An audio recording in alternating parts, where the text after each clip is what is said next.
je suis déjà là. Je suis arrivée tôt ce matin. Il y avait un peu de tri à faire et puis le projet là, j'ai un projet la guitare à bus en ce moment. D'accord. Donc, voilà. Tu me donnes mon dossier? Oui. Là. Ok. Vas-y. Un petit désordre coloré. Non, c'est pas ton, c'est pas C'est pas ton écriture, t'as pas une fausse? Oui, c'est pas grave, c'est pas grave. De toute manière, ce qu'il va voir là, il ne dira pas grand-chose. Non, c'est mal écrit en plus. Ça ira mieux, j'aimerais pas. Je peux même le... Alors, un petit flacon. Qu'est-ce qu'il fait? Machin.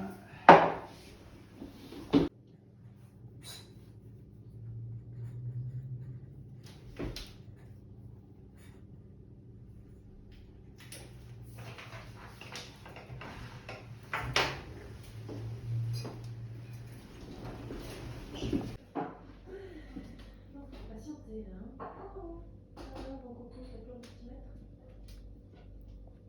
Allez, au boulot. Voilà. C'est le matin, il y a une heure.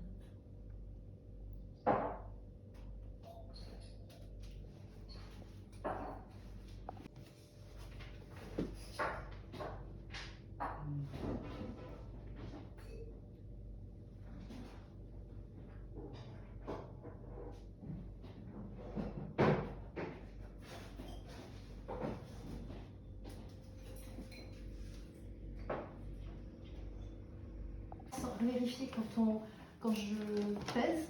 Oui, il y en a une. Juste à chaque fois que je pèse et que j'ouvre un flacon, je vérifie L'odeur. l'odeur.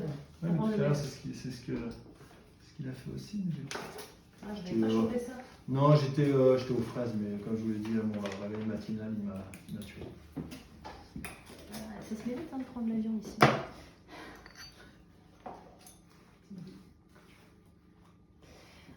Jean-Claude, comment? Un mot que j'aime bien, c'est compositeur de parfum. Compositeur de parfum parce qu'on compose, on invente des parfums.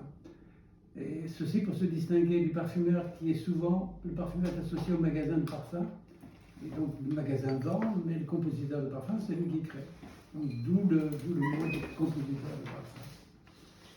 Et justement, en fait, comment ça commence un parfum? Alors comment commence un parfum? Alors c'est toujours très différent, c'est-à-dire que ça peut être une rencontre avec quelqu'un, ça peut être une phrase, ça peut être un mot, ça peut être une lecture, ça peut être une idée par rapport à un parfum existant, ou un vieux parfum Et donc au départ c'est une idée. Et cette idée va commencer à prendre forme on va lui donner forme. Alors, je vous en donne une, par exemple, c'était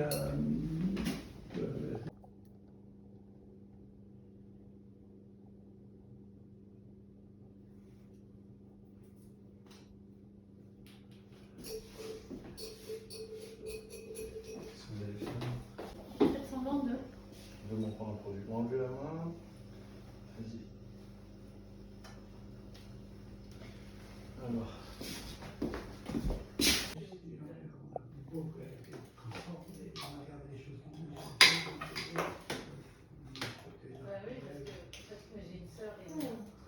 Fais poudre. Allez, c'est mon fou. Et on va comme ça. Mais là, je suis gros plan sur le flacon. Donc, je vais voir arriver la cocaïne. C'est pour ça, je pense que je sais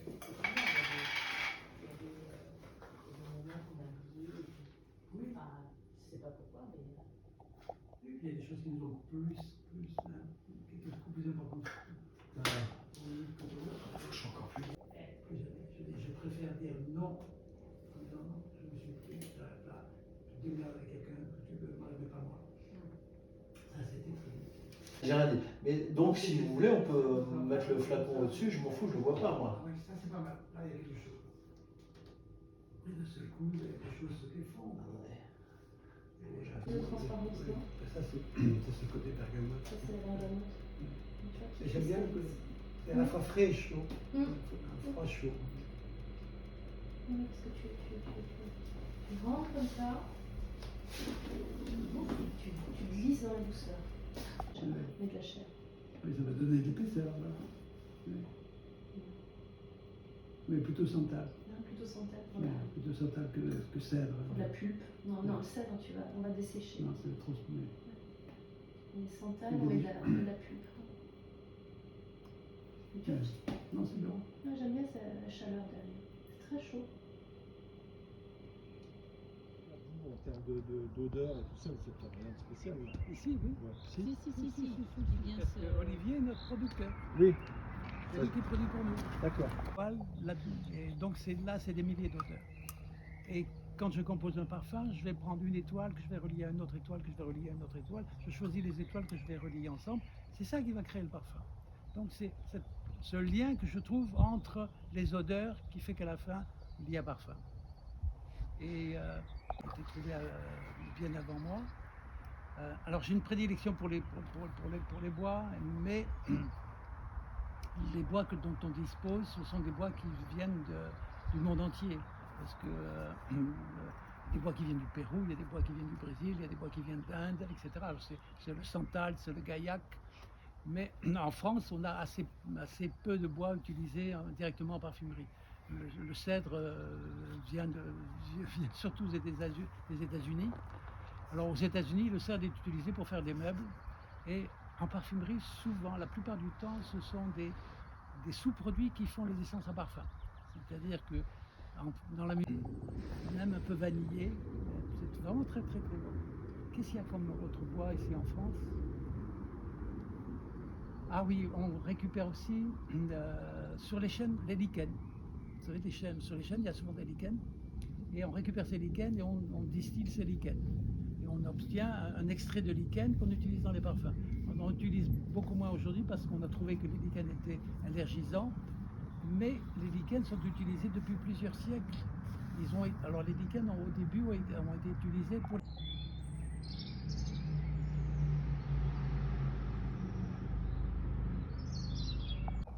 Alors il y a un parfumeur qui va vous le décrire d'une certaine manière et l'autre qui va vous le décrire d'une autre manière. Et puis, mais vous ne dites pas la même chose. Alors, la plupart du temps, ils restent fermés sur leur manière de voir. Chacun pensant avoir la vérité, mais chacun pensant avoir la vérité parce qu'ils ont la connaissance. Et erreur. Erreur. Le problème c'est, attends, toi tu dis ça, moi je dis ça, est-ce qu'on ne peut pas trouver un compromis qui fait qu'on comprend la même chose? Et alors là, ça marche bien. Mais c'est un problème très humain que de ne pas se comprendre. Vous disiez. Moi, je peux vous dire une manière comment j'ai commencé, c'est mon père, enfin notre père, parce que j'ai un frère, notre père nous disait avant de manger, vous sentez et vous prenez un temps pour sentir. Avant de boire un vin, vous sentez et vous prenez un temps pour sentir le vin, pour apprécier le vin. Puis petit à petit, mettre des mots. Et voilà, l'idée était toute simple, c'est sur le quotidien, c'est de prendre quelques secondes pour apprendre à sentir. Et bien plus tard, c'est très très très utile. Mais la plupart du temps, les gens enfournent et puis c'est fini, quoi. Mais non, il y a un plaisir à sentir, et il y a un plaisir à découvrir, il y a un plaisir à mettre en mots ce que l'on met dans la bouche. Vous disiez tout à l'heure. Ça s'appelle De Certains Parfums. C'est une commande qu'il a reçue d'une société de parfumerie. Les sociétés de parfumerie à l'époque faisaient des livres pour présenter leur société. Ils parlaient à la fois de technique, de chimie, et de poésie et d'artistes. Aujourd'hui, il n'y a que des bilans financiers, mais c'est une autre époque. Et Giono a écrit ce dernier texte juste avant sa mort, c'est 2-3 mois avant sa mort, parce qu'après il n'arrivait plus à écrire. Et il écrit De Certains Parfums, c'est un texte de 6-7 pages, magnifique. Quand je l'ai lu, j'étais c'est pas possible d'écrire des trucs comme ça, il est parfumeur. Et moi, pas du tout. Lui, il était vraiment doué. Et alors, il commence son texte par un texte qui dit, enfin, le texte, c'est le début, c'est « Les dieux créent les odeurs, les hommes fabriquent des parfums. nus et faibles, ils ne peuvent survivre qu'avec des machineries, des machinations. Le parfum, c'est l'odeur plus l'homme. Dans cette phrase, tout est dédié sur le parfum. C'est-à-dire que quand il parle de Dieu crée des odeurs, en fait, la nature crée des odeurs. Et moi, j'entends à travers Dieu, la nature crée des odeurs. Et les parfums se sont saisis des odeurs de la nature pour créer des parfums. Donc il y a bien une différence entre la nature qui donne des odeurs et l'homme qui crée des parfums. Et en fait, la nature ne fait pas de parfums, elle fait des odeurs. Ce sont les hommes qui font des parfums. Et oui, voilà, ça c'est le métier de parfumeur. D'élève à l'école, voilà. Voilà. Un vrai Qu'est-ce que le petit garçon dirait aujourd'hui à l'homme que vous avez, à votre parcours en fait, à ce que vous êtes aujourd'hui en fait? Quel regard aurait-il? Sur cet enfant? Oui.